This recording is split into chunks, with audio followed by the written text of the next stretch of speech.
So now the next step in this, and Tom Pelissero tweeted this out, but we kind of had gone over this a couple of times.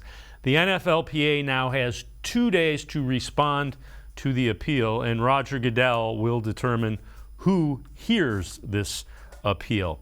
It's entirely possible that they could try to come to some settlement that is more games, but it's at the discretion of Roger Goodell now, the length of this discipline. You knew he was pushing for a season with an indefinite suspension available to appeal back to the league for reinstatement after a year. That, we heard, was left kind of on the table, and it got more towards the 12-game range. So you may be right. You may come to some sort of settlement where the league says, you got to give us 2 games. You got to give us 4. Instead of 6, it's 8. It's 10, it's 12, and there's a fine imposed. I got to believe that the NFLPA, they've said that they're going to challenge this in federal court, which we've heard from several legal analysts that usually doesn't end well, just because the collectively bargained agreement gives Roger Goodell this right, and he's not stepping out of his rights, which is the only thing the federal courts would get involved with.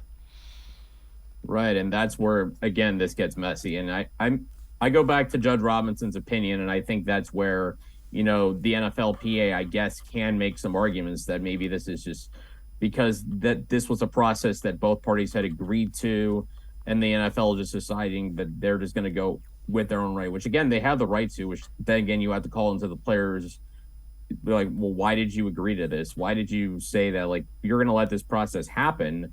But then you're still letting Roger Goodell ultimately make the final decision. It seems like a misstep on the players as far as how they negotiate all this. But yeah, this is going to be pretty messy. It wouldn't be a shock if this goes to court, and it wouldn't be a shock, say, for example, there's an injunction and say Deshaun Watson plays week 1. And would have to imagine, as much as the NFL wants to suspend Deshaun Watson and get him a higher punishment, I would have thought that would have been the last thing they wanted, was because of all the negative publicity that Deshaun Watson has brought on the NFL, the Cleveland Browns, and himself for his actions, that the last thing anybody would want to see is him playing week 1 for the Browns against the Carolina Panthers. But it seems like that's the risk the NFL is willing to take, and however long this goes in court, whether initial ruling, appeal, however long this takes, it could be very messy. And again, we're talking, this comes off the heels of the whole argument of owners being held to a higher standard, as is also explicitly stated in the CBA.